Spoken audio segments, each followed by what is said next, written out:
Bonjour, je m'appelle Astrid Kremer, psychologue spécialisée dans l'accompagnement des personnes avec TSA et formatrice chez EDI Formation.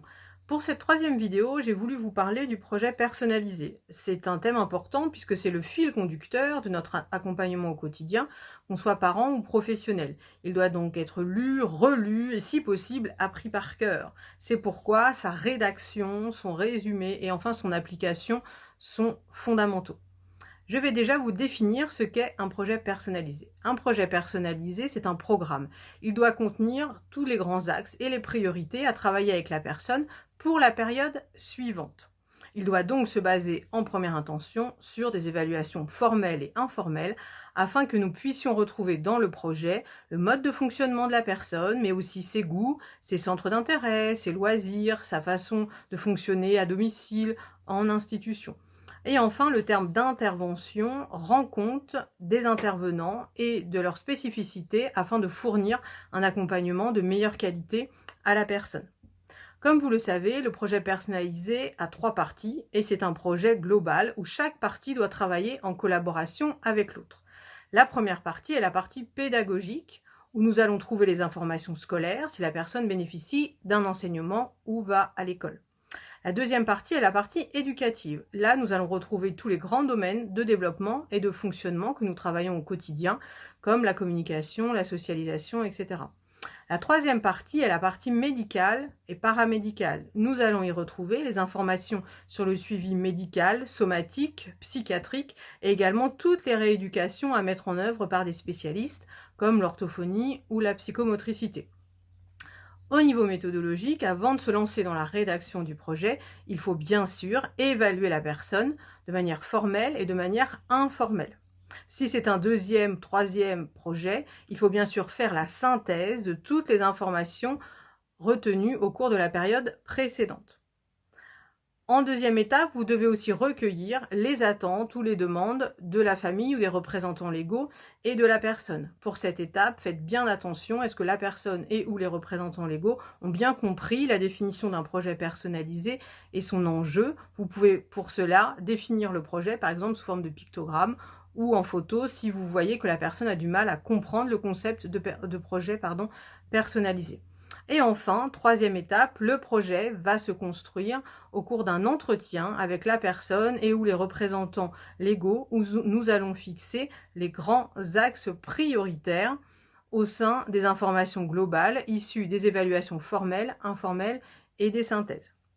Attention, dans les projets spécifiques pour les personnes avec TSA, il faut voir apparaître des grands domaines qui rendent compte de la pathologie autistique afin que la personne puisse présenter une adaptation sociale. C'est pourquoi, au niveau éducatif, il faut voir apparaître la communication, la socialisation, l'autonomie personnelle, l'autonomie quotidienne et les loisirs. En fonction de l'âge de la personne, vous pouvez rajouter bien sûr des objectifs. Par exemple, à partir de l'adolescence et l'âge adulte, nous y retrouverons aussi la vie sexuelle et affective et bien sûr, priorité sur la gestion des comportements problèmes.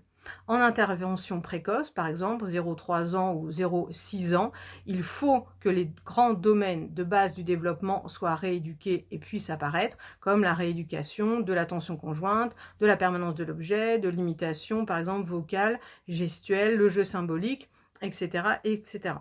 Si vous voulez rajouter bien sûr des domaines prioritaires en plus, c'est possible, comme par exemple la psychomotricité, les apprentissages cognitifs, la régulation émotionnelle, etc., etc. Mais les domaines prioritaires sont une base.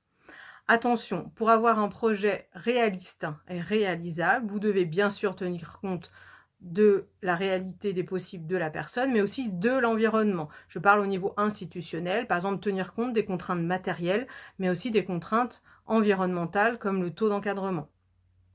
On conseille aussi avec l'âge de vraiment préciser les objectifs et d'avoir des objectifs de plus en plus utiles et de plus en plus fonctionnels. La personne avec TSA, lorsqu'elle travaille au quotidien, doit tout de suite trouver une utilité dans ce que vous lui apprenez et une fonction. Il y aura d'autant plus de chances d'une évolution rapide.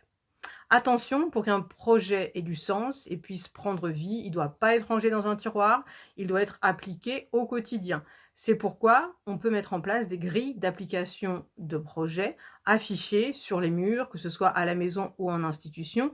Nous aurons plus de chances de se souvenir des objectifs à travailler du coup au quotidien. Au jour le jour, lorsqu'on applique un projet personnalisé, nous devons voir apparaître ces informations, par exemple, dans les transmissions entre professionnels. Mais aussi, nous devons voir apparaître les informations relatives au projet personnalisé dans les cahiers de liaison. L'emploi du temps, quand la personne est en institution, est une mise en œuvre du projet personnalisé, c'est-à-dire que nous devons y retrouver des activités qui puissent permettre à la personne de travailler ses objectifs prioritaires consignés dans le projet personnalisé. Pour finir, je vous parle maintenant de sa réévaluation. Comme vous le savez, le projet personnalisé doit être réévalué tous les ans. Par contre, si vous constatez que la personne progresse rapidement, vous pouvez le réévaluer plusieurs fois par an. Et dans la rédaction du projet personnalisé, vous pouvez rendre compte d'une hiérarchie par échéance. Par exemple, court terme, moyen terme, long terme. Vous pouvez aussi hiérarchiser par semestre. Quels sont mes objectifs au premier semestre, au deuxième semestre? Quoi qu'il arrive, l'échéance de 12 mois est obligatoire au niveau institutionnel.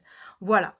J'espère que cette vidéo pourra vous aider dans l'accompagnement au quotidien et je vous dis à bientôt.